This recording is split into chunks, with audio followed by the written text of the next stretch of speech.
گل باغ رسالت پہ لاکھوں سلام، اس بہار شریعت پہ لاکھوں سلام۔ میں نے دو سوال کیے، ایک تو یہ کہ کچھ لوگ خبر میں عہد نامے یا کچھ چیزیں رکھتے ہیں، اس کی کیا حقیقت ہے؟ دیکھیے، مرنے کے بعد خبر میں کچھ بھی چیز ڈالنا درست نہیں ہے، کچھ بھی ڈالنا، اور عہد نامے یا کوئی ایسی چیز جس پہ اللہ کی کتاب کی آیتیں ہوں یا احادیث رسول ہو، ان کو دفنانا میں سمجھتا ہوں کوئی بھی ایک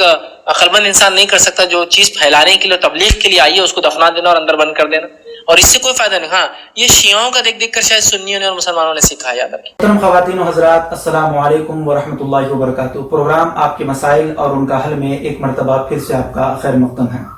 ہماری ایک بہن نے بذریعہ ای میل پوچھا ہے کہ کیا عہد نامہ قبر میں رکھنے سے قبر کا عذاب ختم ہو جاتا ہے یا بندے سے عذاب ہی نہیں ہوتا بندے کو؟ اور انہوں نے یہ بھی سوال کیا ہے کہ بہت سارے حضرات قبر میں عہد نامہ یا شجرہ شریف یا کچھ بھی جو ہے نا رکھنے سے بالکل ہی جو ہے نا اس کو اگنور کرتے ہیں اور اس کی حقیقت کو گھٹا دیتے ہیں، اور یہ کہتے ہیں کہ قبر میں یہ تبرکات وغیرہ رکھنے سے کچھ نہیں ہوتا بلکہ صرف اپنے نیک اعمال ہی ساتھ جاتے ہیں۔ مزید ایسے ہی ویڈیوز دیکھنے کے لیے ویڈیو کو ابھی لائک اور ہمارے یوٹیوب چینل سید ساجد پاشا قادری کو ضرور سبسکرائب کر لیں اور بیل آئیکن ضرور پریس کریں تاکہ ہر نئی آنے والی ویڈیو کی نوٹیفیکیشن آپ کو ملتی رہے۔ معزز سامعین کرام، سب سے پہلے تو تبرکات کا حصول برکت کے لیے قبر میں رکھنا یہ جائز ہی نہیں بلکہ رسول اللہ صلی اللہ تعالی وسلم کے عمل اور صحابہ کرام کے بھی عمل سے یہ ثابت ہے۔ امام زرقانی نے جو ہے نا اس کو لکھا ہے، اور پھر اس کے علاوہ امام بیہقی نے بھی جو ہے نا اس روایت کو نقل فرمایا ہے۔ حضور صلی اللہ تعالی وسلم کی بیٹی نور نظر لخت جگر حضرت بی بی زینب رضی اللہ تعالی عنہا کا جب وصال ہوا تو خود حضور صلی اللہ تعالی علیہ وسلم نے عورتوں کے غسل دینے کے بعد اپنا تہبند مبارک عورتوں کو دیا۔ یعنی جب عورتوں نے حضرت بی بی زینب رضی اللہ تعالی عنہا کو غسل دیا تو اس کے بعد حضور صلی اللہ علیہ وسلم کے غسل دینے کے بعد آئے اور اپنا تہبند مبارک عورتوں کو دیا اور کہا کہ اس کو بھی کفن کے ساتھ رکھ دو۔ معزز سامعین کرام، جیسے کہ آپ جانتے ہیں کہ عورت کے کفن کے لیے شریعت مطہرہ نے 5 کپڑوں کو منتخب کیا ہے، یعنی 5 کپڑوں کا ہونا ضروری ہے۔ لیکن جب 5 کپڑوں کا ہونا عورت کے کفن کے لیے ہے تو پھر یہ 6واں کپڑا حضور کیوں عطا فرما رہے ہیں؟ تو یہاں سے علماء کرام فرماتے ہیں اس سے یہ ثابت ہوا کہ یہ 6واں کپڑا حضور اپنا تہبند مبارک اس لیے دے رہے ہیں تاکہ میری بیٹی اس تہبند مبارک سے تبرک حاصل کرے، برکت حاصل کرے۔ معزز سامعین کرام، یہ بات حقیقت اور مسلم ہے کہ جو چیز حضور صلی اللہ تعالی علیہ وسلم کے دامن اقدس سے ٹچ ہوتی ہے یعنی مس ہو جاتی ہے تو اسے جہنم کی آگ چھو نہیں سکتی۔ تو جب حضور صلی اللہ علیہ وسلم کا تہبند مبارک حضرت بی بی زینب رضی اللہ تعالی عنہا کے کفن میں رکھا گیا ہے تو حضور صلی اللہ تعالی علیہ وسلم خود واضح طور پر یہ پیغام دینا چاہ رہے ہیں کہ جیسے میری ذات نفع دینے والی ہے ایسی ہی مجھ سے جو چیزیں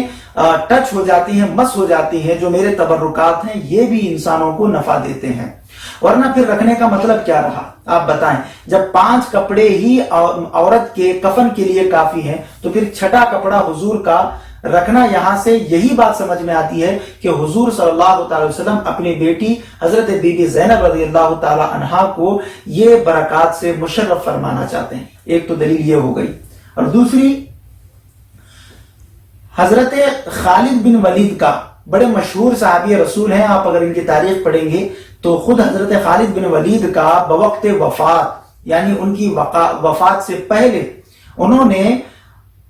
ایک وصیت فرمائی تھی، اور وہ وصیت یہ کی تھی کہ جب میں انتقال کر جاؤں، جب تم مجھے قبر میں دفن کرنے کے لیے لے جاؤ تو اس وقت میری قبر میں حضور صلی اللہ تعالی وسلم کے منہ مبارک رکھ دینا۔ اب میں پوچھنا یہ چاہتا ہوں، ایک عمل تو حضور سے بھی ثابت ہوا تبرکات کا، اور ایک عمل صحابی رسول حضرت خالد بن ولید رضی اللہ تعالی عنہ کے فعل سے بھی ثابت ہے۔ تو آپ بتائیں ہم صحابی کی مانیں یا وہابی کی مانیں؟ وہابی تو آج کا یہ کہتا ہے کہ یہ تبرکات سے کچھ حاصل ہونے والا نہیں ہے، اپنے اعمال ہی سے سب کچھ ہے۔ ہم بھی تو یہی کہتے ہیں۔ اصل میں قبر کا جو نور ہے وہ اعمال ہی سے ہے، اعمال صالحہ ہی سے ہے، نمازوں سے ہے، روزوں سے ہے، حج سے ہے، زکوٰۃ سے ہے، لیکن تبرکات کی بے ادبی کر دینا اور اس کو بالکل اس طریقے سے اگنور کر دینا کہ اس کی کوئی حقیقت ہی نہیں ہے، تو پھر یہ تمام چیزیں کیا ہے؟ صحابہ کرام کے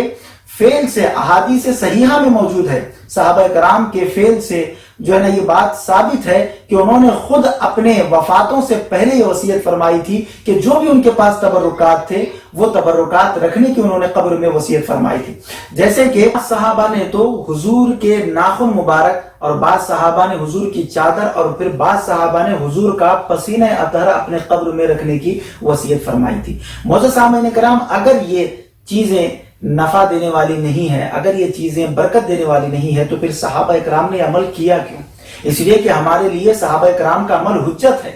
صحابہ کرام کا فعل ہمارے لیے دلیل ہے، صحابہ کرام کا عمل ہمارے لیے نمونہ زندگی ہے ہمارے لیے جو ہمیں کرنا ہے. تو پھر جب صحابہ کرام نے یہ اعمال کیے ہیں تو پھر آج کے یہ لوگ کون ہوتے ہیں جو ہمیں اس بات سے روکتے ہیں کہ یہ تبرکات وغیرہ کچھ فائدہ دینے والے نہیں ہیں؟ تو اس لیے تبرکات کا رکھنا، اپنی قبروں میں رکھنا اور اس کی وصیت کرنا، یہ خود صحابہ کرام سے ثابت ہے. تو حاصل کلام گفتگو یہی ہے کہ تبرکات کا رکھنا بالکل جائز ہے. عہد نامہ جس میں اللہ تبارک و تعالیٰ کی وحدانیت کا ذکر ہے، رسول اللہ صلی اللہ تعالیٰ علیہ وسلم کا ذکر ہے، تو یہ بڑی بابرکت چیز ہے. بڑے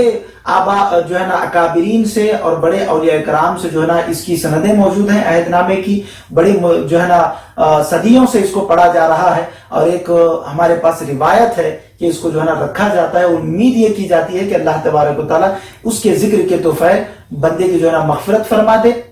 اور اللہ تبارک و تعالیٰ اس کی بخشش فرما دے. تو بتانے کا مقصد یہ ہے کہ جو تبرکات ہیں جیسے عہد نامہ ہے، سورہ یاسین شریف ہے، اب اس کو رکھنے کا ایک طریقہ میں آپ کو بتا دوں کہ اس کو جو ہے نا بالکل مردے کے پاس نہ رکھا جائے، بلکہ عہد نامہ ہے یا سورہ یاسین شریف ہے یا کوئی اور تبرک والی چیز ہے تو اس کو یہ کیا جائے کہ مردے کے یعنی جو قبر میں جب اس کو لٹاتے ہیں تو اس کے دائیں جانب یعنی مردے کے دائیں جانب ایک محراب بنایا جائے، چھوٹا سا ایک محراب بنایا جائے. اس محراب کے اندر اس چیز کو لیمینیشن کرا کے اس کو ایک اچھی طرح جیسے پلاسٹک وغیرہ میں اس کو کوٹنگ کرا کے اس کو لپیٹ کے وہاں پر آپ اس کو رکھ دیں. دائیں جانب ایک محراب بنا کر جو ہے نا آپ اس کو وہاں پر رکھ دیں. اس لیے کہ اگر کبھی کبھار یہ بھی ہوتا ہے کہ مردے کو جب ہم دفن کر کے چلے جاتے ہیں تو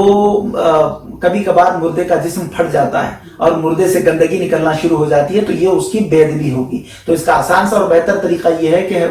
دائیں جانب ایک محراب بنایا جائے اور پھر وہاں پر اس کو رکھ دیا جائے اور امید یہ کی جائے کہ اللہ تبارک و تعالیٰ اس ذکر کے توفیل، اس تبرک کے توفیل اللہ تبارک و تعالیٰ اس کی مغفرت فرما دے. امید کرتا ہوں کہ آپ تمامی حضرات کو یہ بات سمجھ میں آئی ہوگی. تو تبرکات کا رکھنا بالکل جائز ہے. جو لوگ یہ کہتے ہیں ان کی باتوں میں نہ آئے. اللہ تبارک و تعالیٰ سے دعا ہے کہ کہنے سننے سے زیادہ ہمیں عمل صالح کرنے کی توفیق عطا فرمائے. السلام علیکم ورحمۃ اللہ وبرکاتہ. مزید ایسے ہی ویڈیوز دیکھنے کے لیے ویڈیو کو ابھی لائک اور ہمارے یوٹیوب چینل سید ساجد پاشا قادری کو ضرور سبسکرائب کر لیں اور بیل آئیکن ضرور پریس کریں تاکہ ہر نئی آنے والی ویڈیو کی نوٹیفیکیشن آپ کو ملتی رہے.